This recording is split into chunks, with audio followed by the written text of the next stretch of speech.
আজকেও দুঃখের সাথে বলতে হয়, আজকে বাংলাদেশের ভিতরে এত প্রভাবশালী নেতা আছে, এত প্রসিকিউটর আছে, এত জজ আছে, এই হাত দিয়ে চাইলেই একজন ব্যক্তির মৃত্যুদণ্ড পর্যন্ত দিতে পারে। আপনারা জানেন এই যে আবুল সরকার, একটা ব্যক্তি হয়তো বা আপনারা জানেন না, কিছু কথা বললে আপনারা বুঝবেন। এই বাউল সম্রাট কিছুদিনের মধ্যে আল্লাহ রাব্বুল আলামিন সম্পর্কে কটূক্তি করলো। ও মুসলমানেরা, পূর্ব গোপীনাথপুরের মুসলমান ভাইরা, লম পর্যন্ত আপনাদের সিংরা উঠবে। এই বাউল সম্রাট কুলাঙ্গারের ঘরের কুলাঙ্গার, অবৈধ মায়ের অবৈধ সন্তান, এই আল্লাহ রাব্বুল আলামিনের দরবারে বলল, আল্লাহ রাব্বুল আলামিন শব্দ সম্পর্কে বলল, আল্লাহর আগা মাথা কিছুই বোঝে না, এরকম একটা খারাপ একটা ভাষায় বলল। আগা মাথা কিছুই বোঝে না, আল্লাহ কি কথা বলে, আল্লাহ কি কথা বলে এগুলো সে তার বোধগম্য হয় না, মস্তিষ্কের ভিতরে ঢোকে না। সে বলল, হাদিস শরীফের মধ্যে আল্লাহ একবার এক কথা বলেছে, আবার এক কথা বলেছে, আল্লাহ কখন কি বলে এটা বোঝা যায় না। জোরে বলেন নাউজুবিল্লাহ। যে একজন ব্যক্তি বাংলাদেশের ভিতরে শতকরা 98% মুসলমানের দেশে এরকম আল্লাহ রাব্বুল আলামিন সম্পর্কে বাজে একটা কটূক্তি করতে পারে, আর এই ব্যক্তিটা এখনো বাংলাদেশের জমিনের মধ্যে এখনো বেঁচে আছে, এর চাইতে বড় আফসোস আর কি হতে পারে? জোরে বলেন ঠিক কিনা? এই ব্যক্তি বলল, আল্লাহ কথার কোনো গোয়া মাথা কিছুই পাই না, মাথা কোনটা পাছা কোনটা কিছুই বুঝি না। হাদিস শরীফের মধ্যে এসেছে, উনি ওনার ভক্তদেরকে বলতেছেন, হাদিসের মধ্যে আসছে, আউয়ালু মা খালাকাল্লাহুল ইশক, আল্লাহ রাব্বুল আলামিন সর্বপ্রথম ইশক তৈরি করেছেন। আবার বলতেছে, আউয়ালু মা খালাকাল্লাহু নূরি, আল্লাহ আবার বলতেছেন নূর তৈরি করছেন আগে। আবার বলতেছেন আউয়ালু মা খালাকাল্লাহুল আরশ, এরপরে আবার বলতেছেন আল্লাহ সর্বপ্রথম আকাশ তৈরি করেছেন। আবার বলতেছেন আউয়ালু মা খালাকাল্লাহু রূহ, আল্লাহ রাব্বুল আলামিন রূহ তৈরি করেছেন। একই আল্লাহ একবার এক কথা বলে, আর একবার এক কথা বলে, আগা নাই এরকম করে, সামন নাই পিছন নাই, একই মুখে দুই কথা, তারে কি বলে? জনগণকে বলতেছে।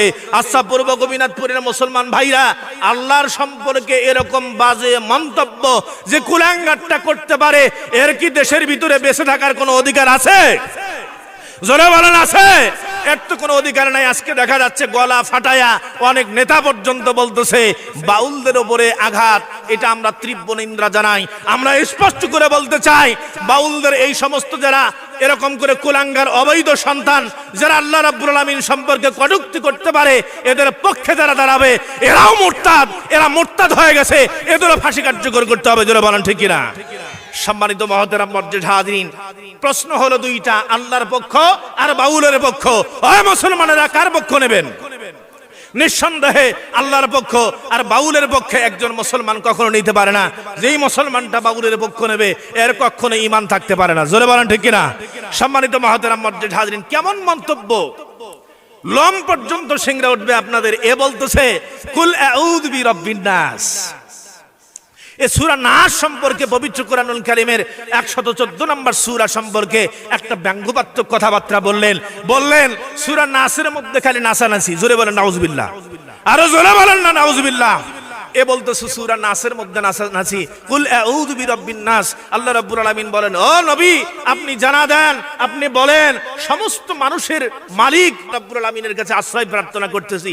আর এ কাফের বলতেছে, এ মুশরিক বলতেছে, কুলাঙ্গার বলতেছে সূরা নাসের মধ্যে খালি নাচানাচি। কুল আউযু বিরাব্বিন নাস, মালিকুন নাস, ইলাহিন নাস, মিন শাররিল ওয়াসওয়াসিল খান্নাস আল্লাযী ইউওয়াসওয়িসু ফি সুদুরিন নাস মিনাল জিন্নাতি ওয়ান নাস। খালি নাস। জোরে বলেন নাউজুবিল্লাহ।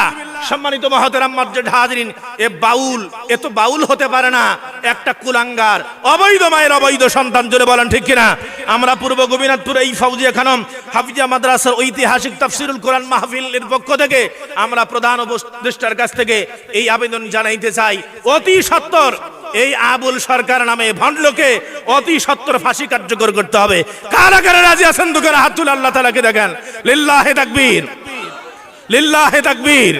সম্মানিত মহতেরাম মর্যাদার হাজিরিন, এই লিল্লাহি তাকবীর আল্লাহু আকবারের স্লোগান যদি বাংলার জনগণ, তাওহীদ জনতা যদি দিতে পারে, এরকম বাউল ফাউল চান্স পাবে না। জোরে বলেন ঠিক কিনা? নাস্তিকেরা পর্যন্ত বাংলার যতগুলো মুসলমান যদি একযোগে পেশাব যদি করে যদি দেয়, বাংলার যত নাস্তিক আছে পেশাবের স্রোতের কারণে দাদার বাড়ি গিয়ে পড়বে। জোরে বলেন ঠিক কিনা? এই জন্য তো কবি বলেছেন, নাস্তিকতা নিফাত জাগ, দিন ইসলাম জিন্দাবাদ, কোটি প্রাণে কি আওয়াজ। নাস্তিকতা নিফাত জাগ, দিন ইসলাম জিন্দাবাদ, কোটি প্রাণে একই আওয়াজ। খোদাদ্রোহী সার পাবে না, এই বাংলায় ঠাই হবে না, মুসলমানরা জেগেছে আজ। জোর কদমে সামনে চলো, ভদ্রকণ্ঠে আওয়াজ তোলো, সবাই মিলে একই তালে দাও না স্লোগান, নারায়ে তাকবীর, নারায়ে তাকবীর, নারায়ে তাকবীর। আল কোরআনের আলো, আল হাদিসের আলো, আল কোরআনের আলো।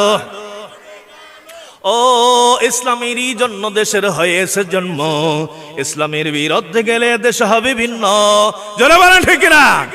ইসলামেরই জন্য দেশের হয়েছে জন্ম, ইসলামের বিরুদ্ধে গেলে দেশ হবে ভিন্ন। জোর কদমে সামনে চলো, ভদ্রকণ্ঠে আওয়াজ তোলো, সবাই মিলে একই তালে দাও না স্লোগান, নারায়ে তাকবীর, নারায়ে তাকবীর। দিন ইসলাম, দিন ইসলাম জিন্দাবাদ, জিন্দাবাদ। ইসলামের পক্ষে কারা কারা মুসলমানরা রাজি আছেন? দোকানে হাত তুলে আল্লাহ রাব্বুল আলামিনকে দেখান। লিল্লাহি তাকবীর।